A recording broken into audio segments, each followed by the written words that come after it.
Ladies and gentlemen, I have become a fan of an astrologer who has been able to do what most of us in India have not been able to do. Integrate astrology into daily life. Make your daily life more positive. Make your complete life more meaningful through the energies, working on the energies. Ideally, we should be talking about that in today's session. But he's going to touch upon a topic today which everyone is most excited about to know. And this is a concept of Western astrology of the great Jim Lewis, bringing it into Vedic astrology. I have known this technique since 2003 when I was interacting with Nora and Juliana, who were masters of Astrocartography. Today he's going to teach us which country, which city in the world is one of the most ideal places for each individual horoscope. But before he does that, before he embarks on that, let me introduce to you all dear Kṣaṇāti. How are you doing, Sanati? I'm doing wonderful today. Thank you so much for having me, Sunil. It's such a blessing for me. It's our honor and pleasure to have you. We want you to share your knowledge with our audience. Share something new. But before you do that, when and how did you start astrology? Well, I started astrology, you could say, as a baby because both my mother and my grandmother and my uncle were all big proponents of Western astrology. And my grandmother in particular had all of our charts read by a Western astrologer at the time of birth, and she herself had an astrology program. But my uncle, whose name is Durga Das, he is a touring kirtanwala in the United States. And when I was maybe 12, 13 years old, he started introducing me into his circle of devotees of Neem Karoli Baba. And so through meeting certain people who were very much interested in astrology, I was also deeply introduced to the Vedic culture. And even though my uncle doesn't align with one religion, he seems to be the most devoted and the most observant of Hindu. And there was at some point that I toured with my uncle and his music, and I learned the Sanskrit language, and I learned to chant, and I learned to find my voice, so to speak, and share it with the divine. And it was at this same point that I kind of was introduced to Jyotish. And I had studied Western astrology and Vedic astrology from about the age of 12 or 13 until I was about in my early 20s. And then I very much was also interested in natural medicine, and I become to study Ayurveda. And I moved out to the Ayurvedic Institute in Albuquerque, New Mexico to study with Dr. Vasant Lad. He's the best. He's the best. Yeah. You've been lucky. Yeah, you've been lucky. You deserve it, probably, definitely. He's amazing. And so I studied with him for a few years out there in Albuquerque. And even though he is primarily focused on Ayurvedic medicine, he absolutely loves Jyotish. He's also a very knowledgeable about medical Jyotish. And every time when we look at a client in the classroom together, he puts up the chart of the client and he discusses certain medical aspects. but it was actually required in the first year, in the second semester at the Ayurvedic Institute, that we studied Jyotish. And of course, I had come to learn about Jyotish before that, but so it was an optional course, but it wasn't an option for me. And so I immediately signed up for the course. And about 2-3 weeks into it, my professor at the time, whose name is Simon Chikoisky, Siddhadeva, he began to say, "Oh my God, Kṣaṇāti, you have such a gift for this. You remind me of myself when I was at the Ayurvedic Institute and everyone in the class was giving me their charts, asking me to look at their charts, asking me, and I was only been studying the Jyotish for a couple months, and I was already looking at 2, 3, 4 charts a week from all of my classmates, and I began to realize that it was a real calling for me, and that I had kind of found my gifts. So I continued to take these courses with Simon for the rest of my time at the Ayurvedic Institute. Now, at one point, I found there was a Jyotisha in New Mexico named Mahadev. And Mahadev is with the Amritam Amma organization out of Santa Fe, New Mexico.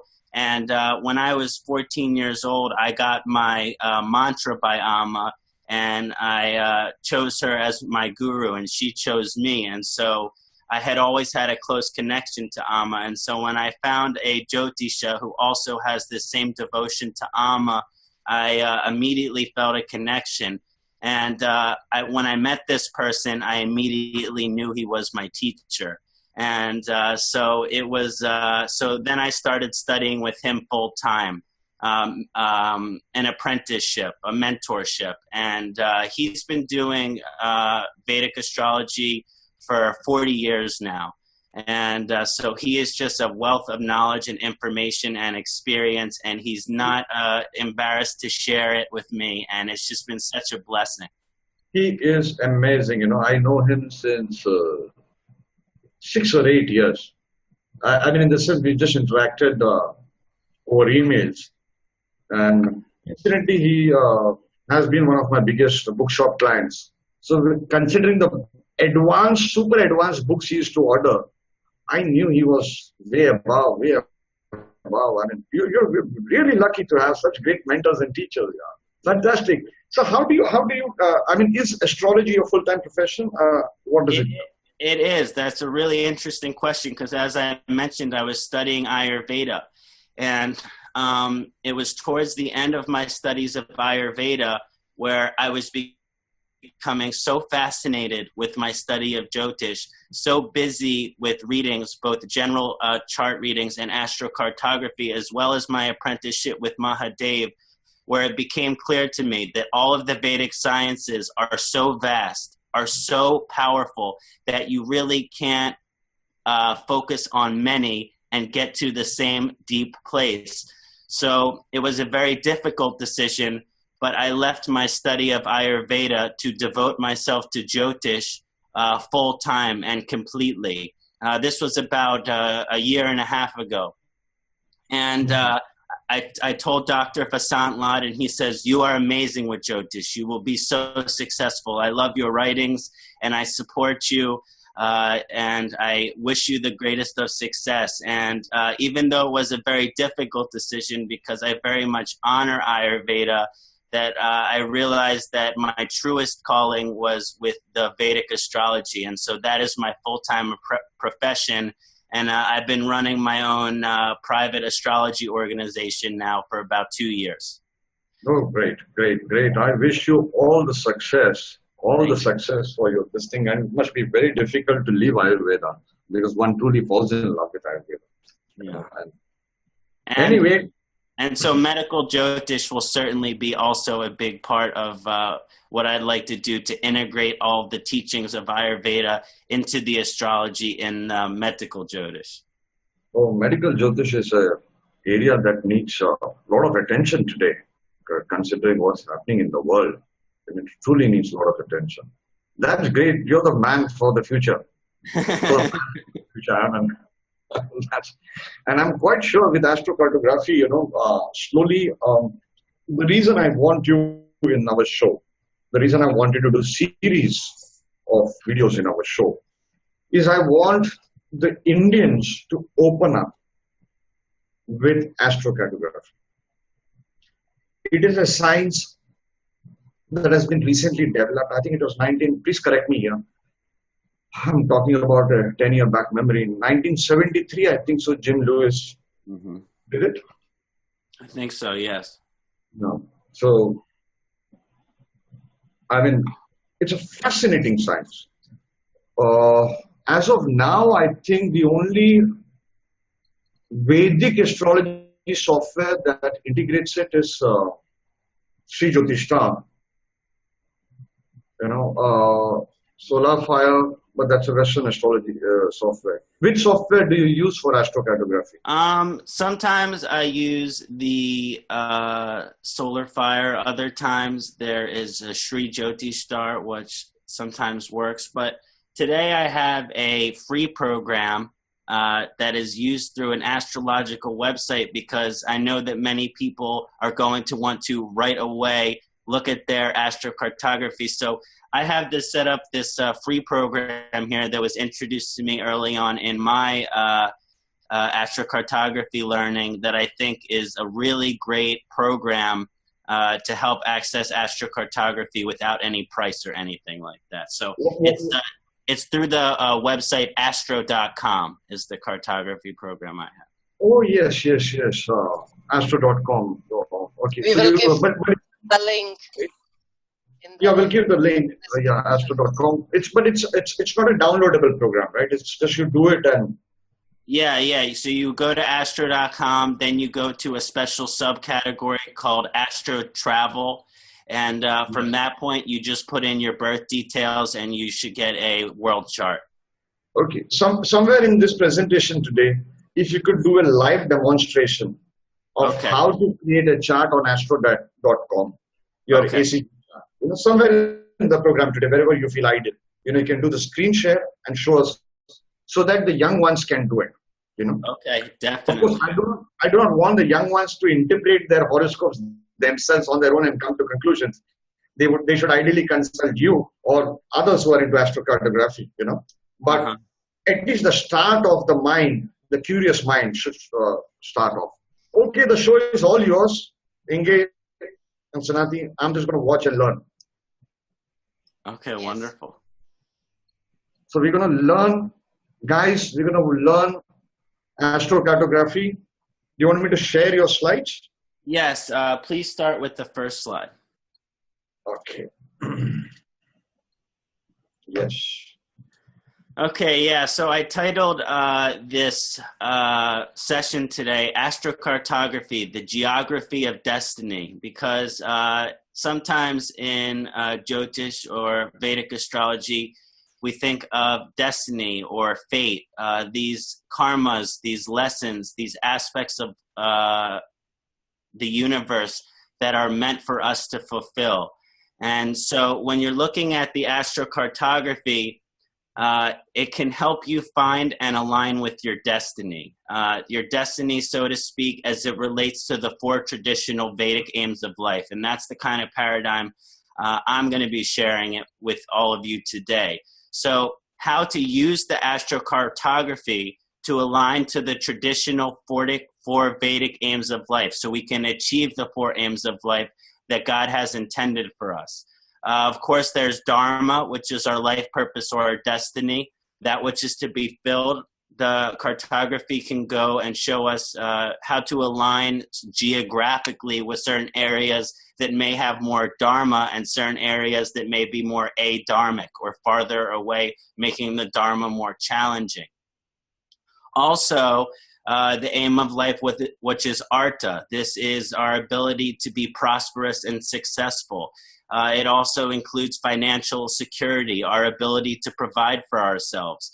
The cartography can, again, help us align to help us achieve Artha in certain locations based on our chart, and the cartography can make Artha more difficult to achieve, can make money fall out of our pockets, so to speak. Also, the cartography helps support Kama, the fulfillment of all of our deepest soul's passions and desires, what we would like to accomplish in this lifetime on the deepest of levels. This is also very important in certain aspects of the chart, as well as cartography can show us that as well. And of course, the fourth or the final aim of life, which is moksha, liberation, enlightenment, communion with the divine. That certain energies of astrocartography help us align to our moksha. And it's kind of interesting along those lines that maybe we'll discuss that at another session. But a lot of people towards the end of their life, they move somewhere else to retire. And in the West, we might call this retiring. But again, it's where these people are moving for their transformation to the next realm, for their transformation to God. It's where they're going to die, so to speak. So there are certain energies that also help us get closer to God or our moksha vibration with the cartography. So again, the astrocartography, the geography of destiny, how to achieve the 4 traditional Vedic aims of life with the help of astrocartography. Fantastic, fantastic. So I go to the next one? Please. Okay. I'm going to cover 4 different areas today, just to kind of, in the future sessions, we can dive right into the aims of life and areas of life and how to use cartography to support that.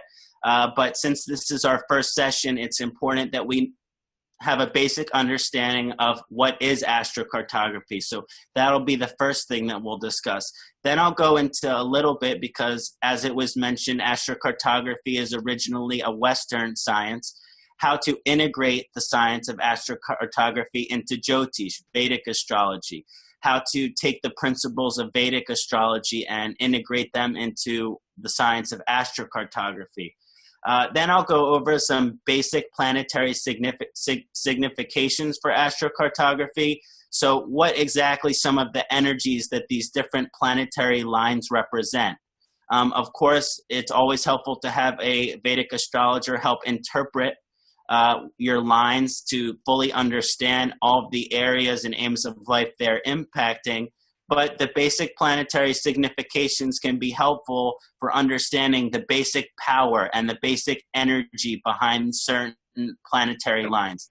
Mm-hmm. And then the final area, which is the specific area we'll be focusing on today, is how to encourage career prosperity and the aim of life, Artha, using astrocartography. So how can we achieve success, reputation, financial security, prosperity in this lifetime, especially as it relates to our career using the science of astrocartography?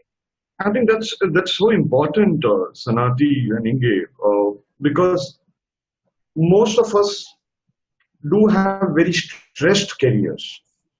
And that stress carries on into our other areas of life.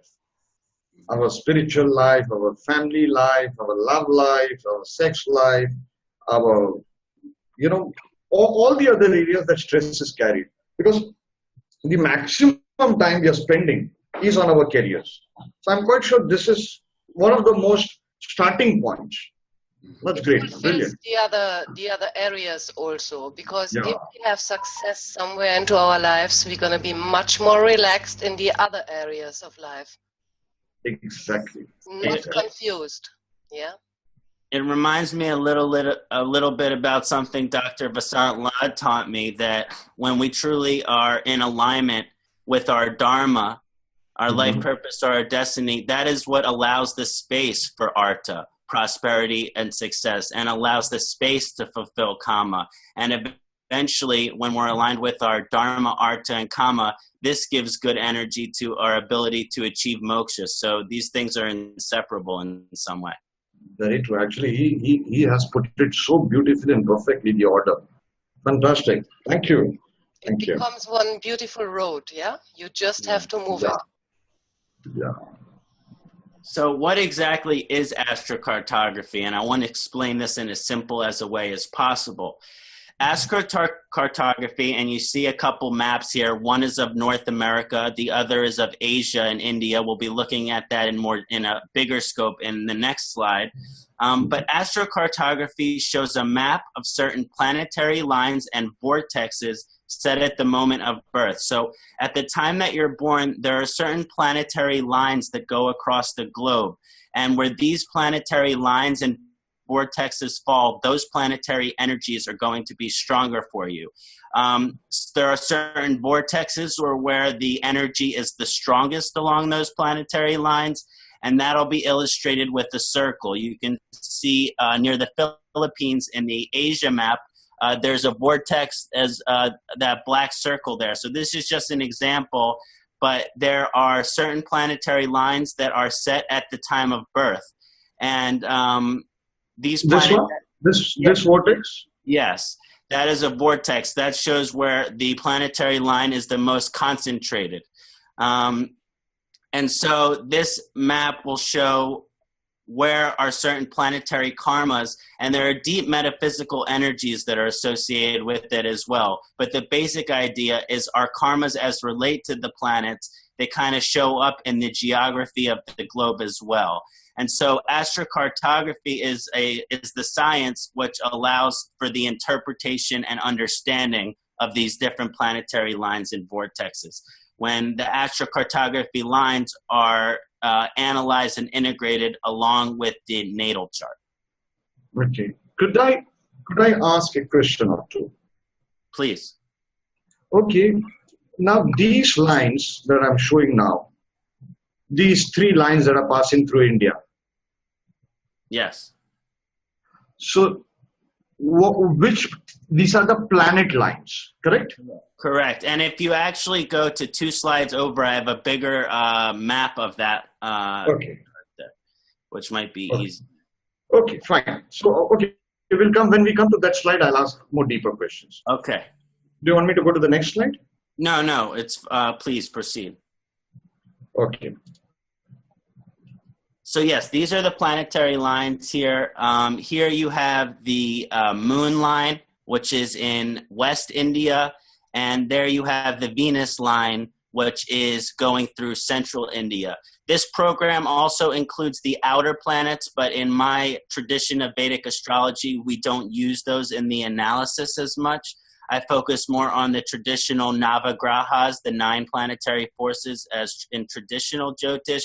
But for sometimes these outer planets, for certain people interested in that, those can be analyzed as well. Yes, it looks like there's a Jupiter line.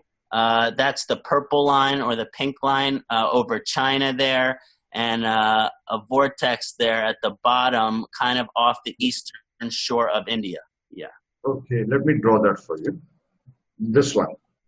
Yes, that is a Jupiter vortex off the eastern shore of India. Okay, so that's where all the tsunamis and, we have this hurricanes and tsunamis happening near that vortex. Yeah, that is also the place of Andaman and Nicobar. No, Andaman Nicobar should be here. I think I'm really bad at geography, All right. But a quick question. This black line that you see here, let me draw that. This is which planet? Pluto. Ah. And the cartography we're looking at here is my astrocartography. Oh, okay. So this is as per your horoscope. Correct. Okay, and one more quick question. This line, this green one? Yes. That is of which planet? Venus. Green is Venus. So that's the reason you're in love with India. Yeah, and as you can see, the moon line and the Venus are very close to each other. And that is symbolic of the moon and Venus being conjunct in my chart. Which is the moon line? Which color? The blue line to the left. This one? Yeah. Okay, so the blue one is moon and the green is Venus. Yes, and because Moon and Venus are conjunct in my chart, you can see how close they are together in the astrocartography. Okay, great. Do you want me to go to the next slide? Sure. This is a large map of the astrocartography of my North American cartography chart, and I wanted to use the example to kind of explain a little bit how the cartography works. I was discussing with Inge earlier how, yes, whether we have awareness, whether we know about it, some of these karmas are unavoidable. And so sometimes, even if you have no understanding of astrocartography, you will very much live your life in alignment with how your cartography goes. And so I just wanted to kind of use an example along my chart to kind of explain how that goes. If you look over in Philadelphia, which is the Northeast United States, you'll notice a golden line. That golden line represents the sun. And so the sun, I have my sun in my place of birth. This sun line, which goes across the Northeast United States, has very strong indications for me. And these indications are very important because the majority of my early life I spent in Philadelphia, where the sun is, my soul's direction, my soul's fulfillment. And of course, the sun has a connection to the father. And so my father has lived in Philadelphia his whole life. So it can even show some of those energies. The sun, because of its soul's direction, there's always a strong connection between our past lifetimes and the sun and the moon lines. So it shows in this Northeast United States as well, it might not be my first lifetime in this area. Now, about 3 years ago, I was in my Saturn Mahadasha, and I transitioned from to a Saturn and a Moon subdasha. So I entered a subdasha. And about a week after I entered my subdasha, and this was before I knew my astrocartography, I had moved to Albuquerque, New Mexico to study Ayurveda with Dr. Vasant Lad. You'll notice over in the Midwest here, Albuquerque, New Mexico, and a very strong moon line, that blue line, which goes straight through Albuquerque, New Mexico.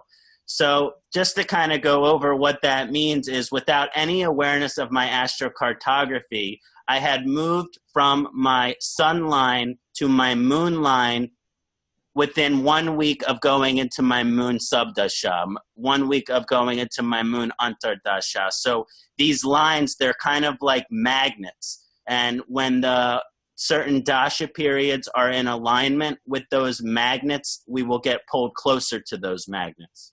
Wow, wow. I think this is so beautiful of integrating the dasha and antardashas with ACG. Fantastic, fantastic. Please go ahead. And one other thing worth mentioning is that my moon and Venus are in the 9th house of the guru. And so when I moved to Albuquerque, I started studying with Dr. Vasant Lad, with Simon Chikoisky, and now my current teacher, Mahadev Levine. So all of my higher teachings, all of my higher learnings, many of the gurus in my life are located along that moon line. It's really amazing. Wow, wow, wow. Can you repeat what's there in your 9th house? I have the moon and Venus in Libra in the 9th house. Okay. And so the guru energy is very strong for me along those lines, and it's a very important place for me in terms of my spiritual evolution. So this green is Venus? Yes, green is Venus. Okay, okay. So and that's the time you started with your guru? Correct. And they are placed here? Yes, as soon as I went into my moon antardasha, that is, I moved to Albuquerque 1 week later. Wow, wow. You are the perfect example for ACG and integrating it into Jyotish with dashas. Because I'm quite sure in Western astrology, they do not have our Vimshotri dasha. They probably have different systems of timing. Wow, yeah. This is beautiful, beautiful. And you're using Lahiri Ainamsa only. What's that? You're using Lahiri Ainamsa? Yes. Okay, great. Please continue. And the natal chart. Yes. So another example that just might be worth talking about here, to kind of explain a little bit of somehow of these energies work is, of course, we think of Jupiter, the Guru Deva, as this incredibly benefic force. But depending on the sign it's in and the position it's in, it can have a malefic effect. And I have a good example of how this kind of story goes about. My Jupiter is in the 4th house, which is a very happy house for Jupiter. But my Jupiter is both retrograde and it's in the sign of Taurus. Jupiter is very unhappy in Taurus, and so it creates an enemy position there. And so while there's a great amount of power and spiritual growth by having the Jupiter in the 4th house, it also presents some difficulties because of its enemy sign. I had recently taken a trip to New Orleans, and you can see in the south of the United States along that Jupiter line is the city of New Orleans, which is the purple line. Purple line is which line? This? To the east. This one? No, the other one. Right, no, a little to the left. This one? Yes, that one. Okay. And to the south there is the planet, is the city of New Orleans. And so, of course, before I had ever gone anywhere close to my Jupiter line, I was so excited. I think, okay, Jupiter line, this is going to be wonderful. All of the benefic presence of Jupiter in my life, I realized that this is going to be a place of great abundance, of great prosperity, of great joy, based on the understanding of Jupiter. But I wasn't taking into account necessarily the retrograde or enemy position of the Jupiter in my chart. Now, the first night I was in New Orleans, I was robbed for $220. So Taurus, which has its connection to money, it has its connection to our material attachments. Jupiter was trying to teach me a lesson and let go of my attachments and took $220 out of my pocket. My first night in New Orleans, little to say that kind of took me a few hours to repair from that, but the New Orleans had recently been hit by Hurricane Katrina. And so I considered it in some compartmentalization a donation to the community there. And I think that was something that Jupiter was trying to teach me as well. But again, the enemy position of Jupiter, the retrograde position of Jupiter, kind of shows that on a material level, the malefic effect that that lesson was trying to teach me there. And I think yours Aquarius Lagna? What's that, sir? Your ascendant is Aquarius? Yes, Aquarius ascendant. And Jupiter becomes 2nd Lord and 11th Lord. Yes. You know, so it's again money, Artha. Yeah. Wow, this works, man. This works. This works. Beautiful. You are a great storyteller. Your life is astrology. Your life is astrology personified in your horoscope. Fantastic. Please go ahead. Okay, I mean, let's move on to the next slide. Okay.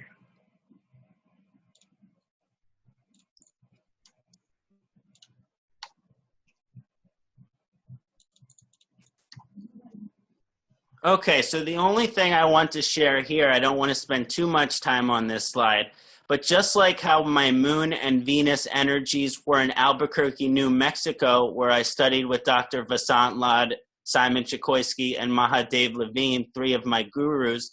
Also, my moon and Venus lines, you'll notice, are in India. And this is moon, this is Venus. Yes, and so Pluto. Yes.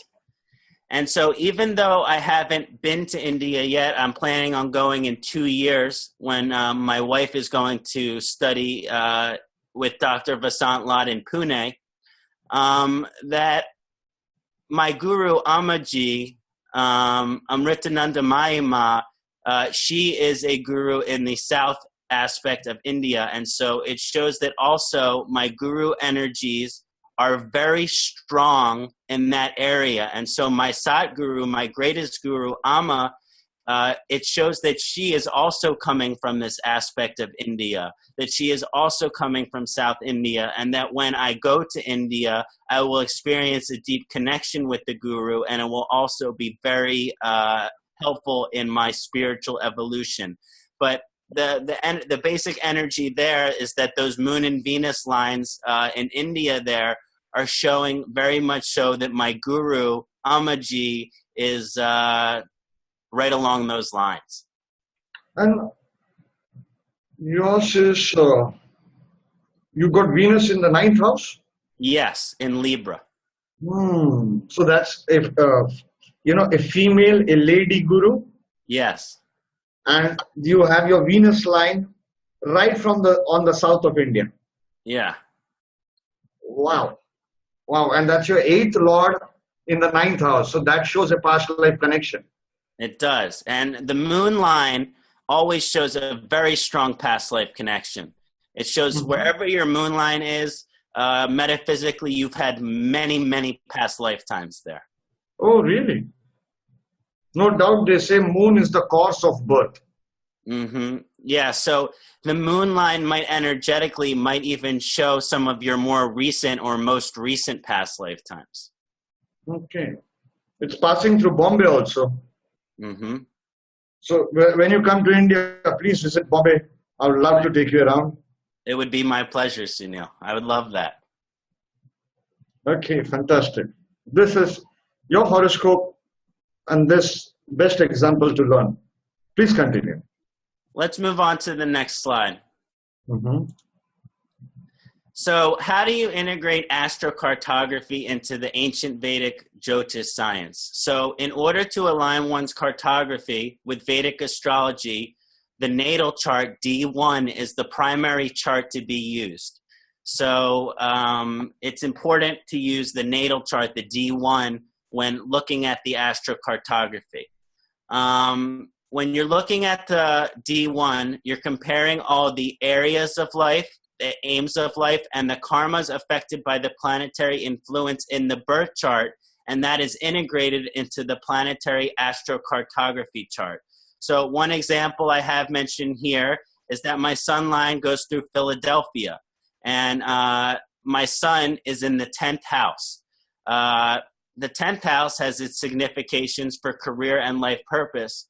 And so naturally, does my sun line always help support me in the full realization of these career, life purpose, and Artha energies.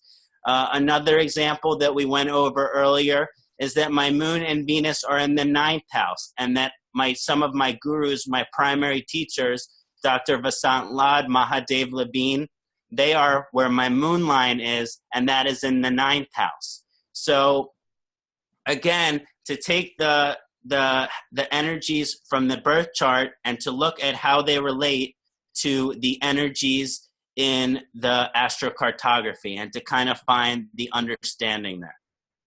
Okay. So now I'd like to discuss some basic planetary significations for these different astro lines. These are really important. Of course, again, it's recommended when making any great decisions in terms of your geographic travel that you don't just use your own interpretation of the astrocartography. Even myself as an astrologer, if I'm planning on going somewhere, I should probably consult somebody else to get their understanding, because I cannot even be unbiased about my own chart. For example, I thought that the Jupiter line was going to be incredibly benefic, but when I got there, I got robbed. So we have to take into account some of these different energies that might be in effect, and sometimes our bias might get in the way of that. True. Very true. Very true. Now, the first planet I want to go over in terms of discussing the planetary significations for the cartography is the sun. Metaphysically, the sun is connected to the soul's direction, the soul's fulfillment. Without looking specifically at the natal chart where your sun is in your astrocartography, this should be a place you are happy. This should be a place where you should shine. This should be a place where you can come into power, where you can come into responsibility, where you can come into leadership. Sometimes these energies of the sun line have indications for fame.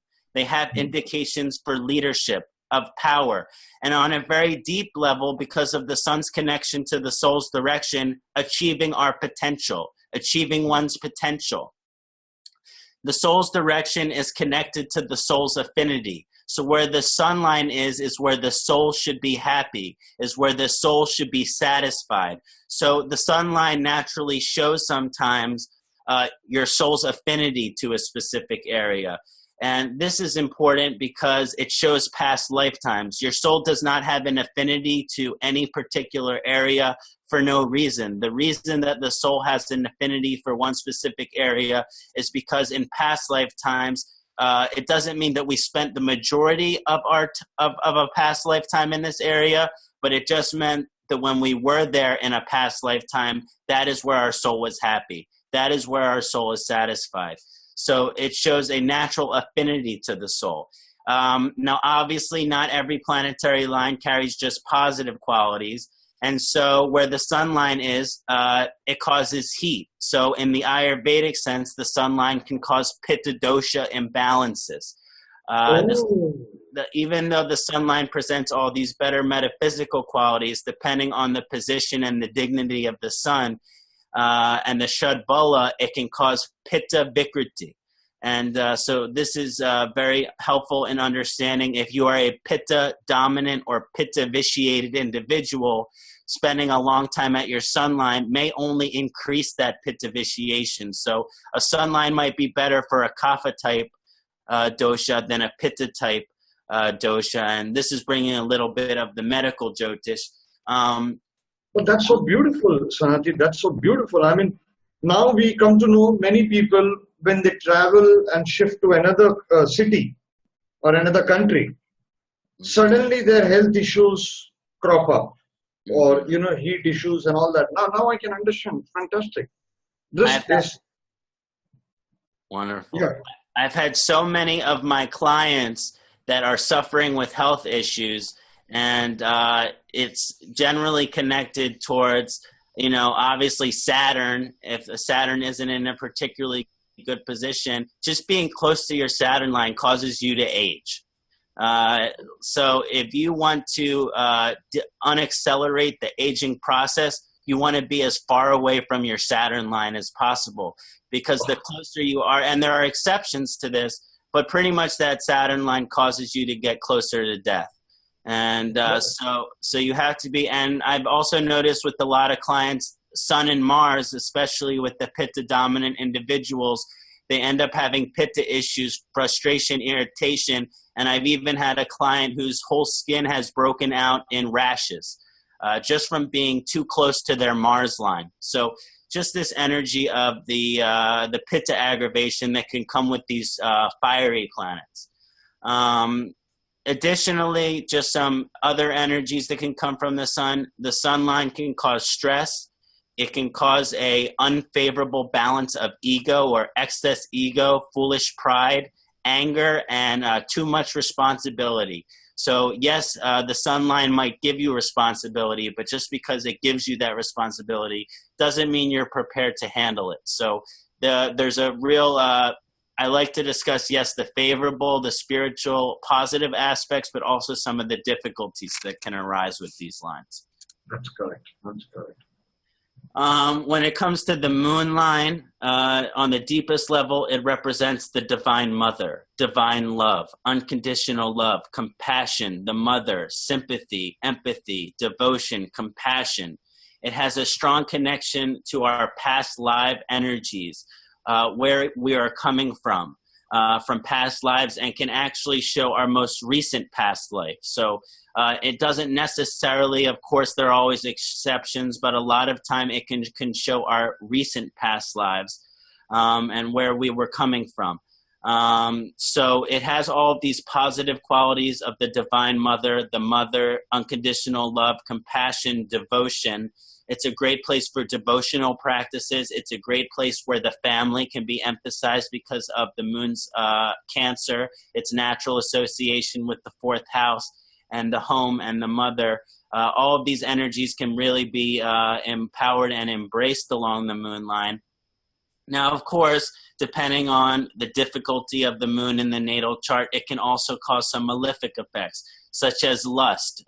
There's an ancient mythological story of the moon sleeping with Jupiter's wife.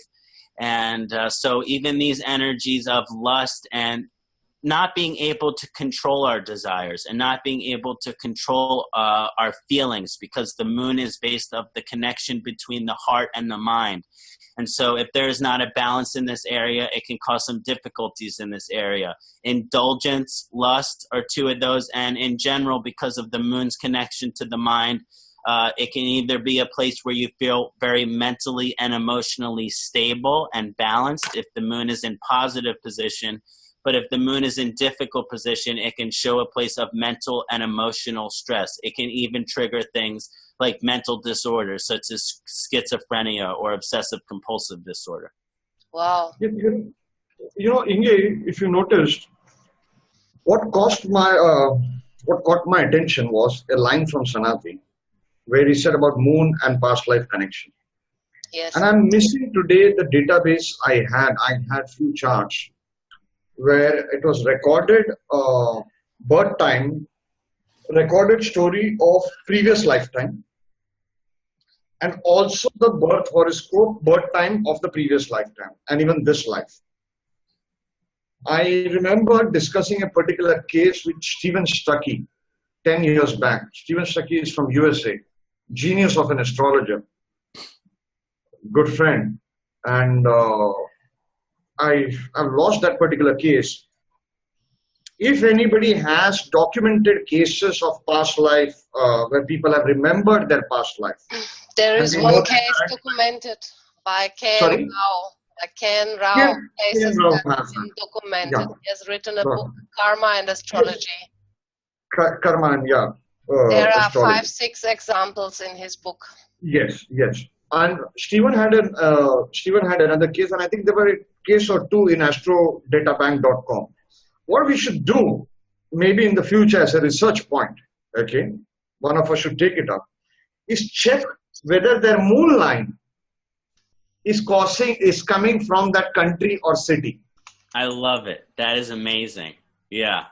You know, so these cases and this would be the most ideal example. I mean, I'm not saying all cases 100% it would match. Somewhere lordship would come, somewhere moon as a planet will come, somewhere all those kind of things. But I think that's a beautiful virgin area for research. Past life astrology and Astrocartography. Yeah, along those lines, and this is just a personal example, but I was studying with Amaji, and but at one of her events, and I was talking to one of her people who study under her, and I was deciding very young what mantra that I was going to be receiving, and the Rishi said, I am seeing right now that you have past lifetimes as a sadhu in India, along the and that you were an ascetic and you are a sadhu, and you're coming back in this lifetime to have certain energies that will allow you to live a more traditional life with a family because you didn't have that in a past lifetime, with money because you didn't have that in a past lifetime, but that I see you as I see your past life as a sadhu in India. And so my moon line, yes, right across there. And so, and when I first started studying Hinduism, it immediately resonated with me that Shiva is my primary energy that I am constantly serving, constantly devoting myself to. Om Namah Shivaya. So it is, that's just from my personal experience, is that moon line there showing my connection as a sadhu in India in past lifetimes. Fantastic, fantastic. I mean, this makes real sense, real sense. Okay, so two other planetary energies that are worth discussing is the planet of Mars. Now, wherever your Mars line is, you're going to be busy. All of my astrocartography clients, wherever they have their Mars line, they are so busy, sometimes too busy, where they become overworked, depleted, stressed. Now, of course, if Mars is in Capricorn, it's exalted, you'll have all the energy you need in order to fulfill these certain energies. But depending on the position of Mars, that Mars line can be particularly malefic. So of all of the lines, the Mars line can be, unless it's in a favorable position in the chart, in a good friend, it's or in an exaltation, it can often cause difficulties. But wherever your Mars line is, you will be busy. You will have to put things into action.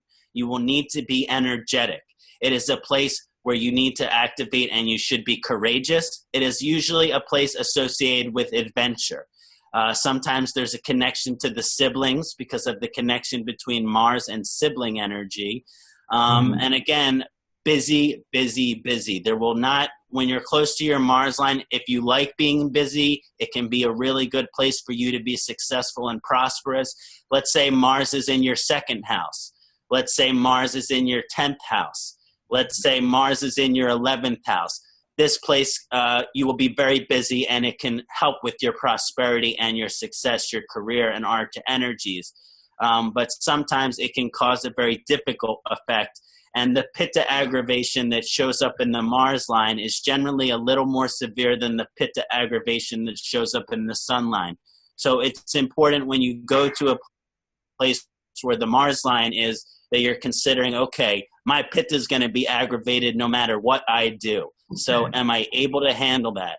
Am I given, is Mars in a positive position? Is Mars my Mahadasha? Is Mars my Antardasha? Because if these energies are not aligning properly, this could be a very difficult place where you're overworked, overstressed, irritable, restless, and discontent. Now, it's a place where there's a great amount of passion, where you can follow your passions, intensity. It's a great place for investigation from the 8th house energy of investigation of the unknown, exploring new things, transformation. It's a good place for transformation, advancement, progression. Mars is the planet which bears support. Mars is the planet which bears welfare. So it is very important that if Mars is in a positive position, being close to a Mars line means you could receive a lot of support by other people, by other energies, that it is a place you can receive a great amount of support. But again, it's a great place of pitta aggravation. Competitiveness always comes up. They will always find yourself finding relationships that may feel competitive, that take away from your energy, because competition, while it can be positive, it can also be a very difficult energy to have to compete with people you would prefer to be your friends. And also, because of this Mars energy, it can cause anger, irritability, inflammation, these things that relate to pitta vikriti. And because Mars has a very tamasic energy, it can also, if it's not in a good position, unlock our more animalistic instincts. Oh, okay. Okay. So there are some definitely positives to the Mars energy when we want to be busy, when we want to be action, when we wanted to advance. But there has to be it's important that there's a good amount of understanding that there will be some physical, mental, and spiritual pitta aggravation, as well as some rajasic and tamasic influence when we get close to that Venus line. Right. So now it's Venus. Yes, Where Venus. will I found the love of my life? The big question everybody is asking.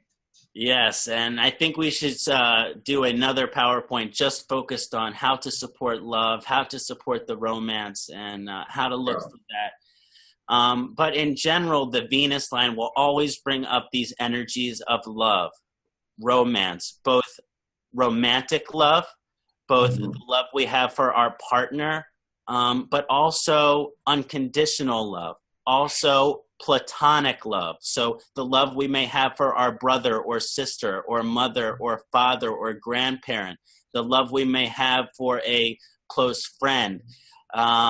These energies of love are always emphasized. Also, because of the Venus energy, its association with Taurus in the second house, there's a strong indication that the Venus line brings up our energies as relates to wealth. So our financial karmas are usually released and showed by the Venus line as well. In the ancient Vedic text, it says that Venus rules all opposing forces of duality. And while this sounds like a metaphysical concept, it's very integrated into the astrocartography. Now, of course, if your Venus is exalted, you'll experience much more of the positive side of the duality. But let's say that your Venus is debilitated. It's in an enemy position. It's in an unhappy house. That a lot of times you can experience the opposite spectrums of this duality. So because Venus rules duality, it rules happiness, but it also rules sadness. So depending on the position of the Venus, it can be a really happy place, or it can be a really sad place, or it might be a place where you have to experience the duality. It might be a place where you have to experience all the duality of life, pleasure and pain, happiness and sadness, health and sickness, joy and suffering, yin and yang. And so wherever the Venus energy is, we think, oh, love and romance and all of these things are certainly included. But there's also this other side of the duality, which can be the challenge. Yes, love, marriage, relationship, all of these energies are amazing, but it also includes the breakup, the separation, the wanting to love somebody but not having that. So just this energy of duality that really shows up along the Venus line.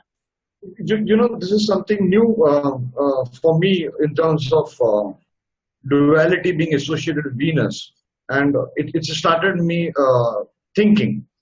I was thinking, you know, there are so many people who sometimes have a dual love life. You know, they might be married, they love their husband, but also they have a real love outside that. You know, we need to take up those, take up that as a research point and see how their Venus is, where it is placed, and, you know, is it going through the same city or something, or even the triangles, you know, because in Bollywood here, they say the sure shot formula for a movie to be a success is a triangle love story. You know, a triangle love story. Person loves this one, but that person does not love him back. She loves somebody else, you know, and he loves somebody else altogether. So that triangle love story, you know, I mean, basically I'm just going crazy with astrocartography. It's been the love of my life for a long time, and I'm not gone ahead and studied because of, you know, the symbols with the softwares. You know, they used to have this Western glyphs, symbols. I could never understand that. I had even bought SJS, Jyotish star, but I could never take it forward. I then had it uninstalled. I'm gonna do that again. Thank you. Please go ahead. Sorry. I mean, I'm just getting ideas because this is something so new. Yeah. The duality part. And I think it's amazing. I think we should do as much research on this area as possible because, it can show. Okay, so another energy that's worth mentioning here is the Venus rules love, right? I actually met my wife at the Ayurvedic Institute, which is right where my Venus line was. And there in Santa Fe, New Mexico, I asked Amaji if she would marry us. And so Amaji married us. We got permission to be married, and I met my wife right next to my Venus line. So, and let me try and find out where that city is. Santa Fe is right near Albuquerque. Here right somewhere? Yeah. Yes. Yeah. Oh, that's the blue line. That's your Venus line. That's my moon line, but the Venus and the moon are both really strong there. Oh, this one, the green one is your. Yeah. Okay. So this is your Venus line, Yeah. this green one, and right next to it is Santa Fe. Yes. Oh. And that is where I met my wife, and we just got married on July 10th by Amaji. So. Blessing, yeah, that's a blessing. Fantastic. How beautiful it was. And can I ask, what was the Antardasha? I was in Saturn moon. Oh, so the blue one is the moon. Yes, and because my moon is conjunct with Venus, when the moon becomes activated, the Venus does too. Yeah, this is magic. Yeah, this is magic. I believe this is absolutely the deeper level of taking next step for our astrology. I really want Indians to learn this science. Please go ahead. Go back one slide. Okay, good. So just to touch on a few more points of Venus that along the lines of duality, there's beauty. On the positive side, pleasure, harmony. Venus wants us to be in balance and harmony with ourselves, with the plants, with the animals, with the universe. Balance, moderation, joy, happiness, refinement, sophistication. Wherever our Venus line, it gives us an opportunity to become more refined, more sophisticated. When I spent my time in New Mexico, I became a much more moderate person, a much more balanced person. As I was studying Ayurveda, I learned how to do this exactly. But just being close to that Venus line will bring you to the most refined and sophisticated version of yourselves. Now, Could I ask, when you shifted to that place, you said New Mexico, right? Yes. By any chance, of course, I do not know where your other planets are, so I can be wrong. By any chance, did you start pranayam or did you do more pranayam during that place, that period? Yes, I actually had a daily pranayam practice where I was doing pranayam for up to 2 hours per day every morning at sunrise. Okay. Yeah. I took it from your Venus because your Venus is in an Aries sign. Mm-hmm. But of course, that was a very far off guess. I just took the shot. Okay, please continue. Yeah, so I love pranayama. My favorite is the Ujjayi. Okay. Yeah, so I love the pranayama. So these are all the positive sides of the Venus energy, but also they're much more difficult on the other side of the duality. Like you said, the triangle of love. How does that show up? Venus shows up as temptation. Venus rules the senses, and so it's also connection towards the temptation of the senses. In order for us to become more refined, more sophisticated, in order for our senses to evolve, they have to be tempted. And so there's always a strong energy of temptation and indulgence, being ruled or controlled by your senses. So there can be addiction issues that show up near a Venus line. Hedonistic, which means pleasure seeking, putting pleasure above all other things. Love and wealth disturbances, as well as sadness and extremism because of these energies of duality. And of course, if Venus is in a positive position in the chart, has high dignity, you'll receive more of these positive aspects by being close to your Venus line. And you will still receive some of the positive aspects if Venus is debilitated or in a malefic position, but you will also definitely struggle with some of these more difficult parts as well.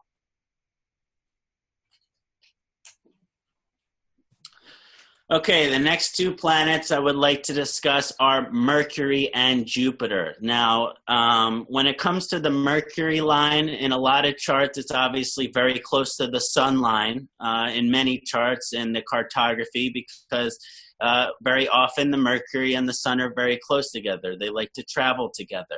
But where that Mercury line is on the deepest levels is where you become a messenger. We all have a message that we carry, and wherever the Mercury line is, it's coming to understand what that message is.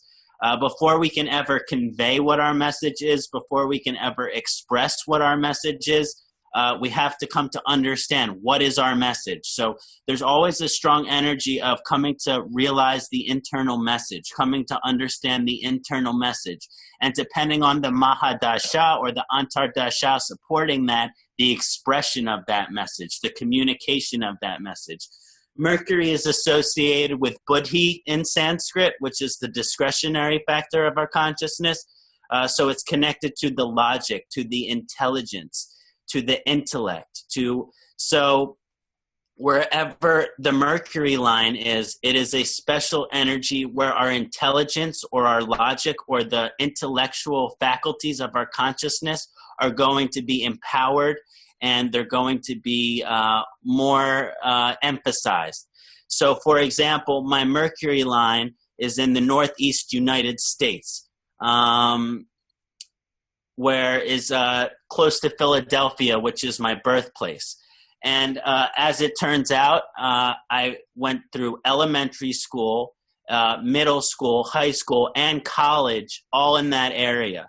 So while Jupiter may represent certain aspects of higher education as well as the ninth house, the Mercury has a strong indication here for learning how your mind works, learning how your intellect functions, learning how you communicate. I learned how to read and I learned how to write near that line.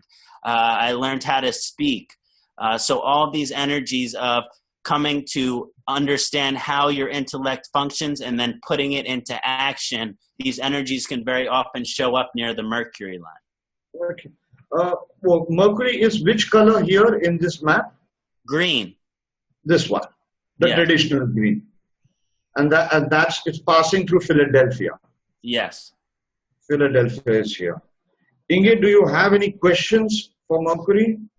Yes, or I have one question, because they're coming up and they're going straight down. So they travel quite a long way. Yeah? Yeah, they do. Yeah, and for example, even you kind of look at which lines are closest. For example, Philadelphia is really close to the sun, but the Mercury line is very close to the sun line, and so it's also going to have a powerful influence over that area. But let's say you pick a place a lot more south, such as Raleigh, North Carolina, even though that or Florida. Let's say Tampa, for example, which is off the coast there.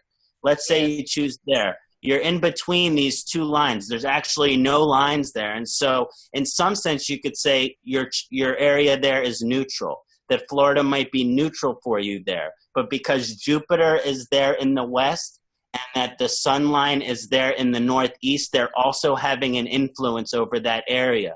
So even though while it might appear neutral in some place like Florida or Atlanta, that because they're sandwiched between these other energies, those planets are going to have more of an effect than other planets in that area.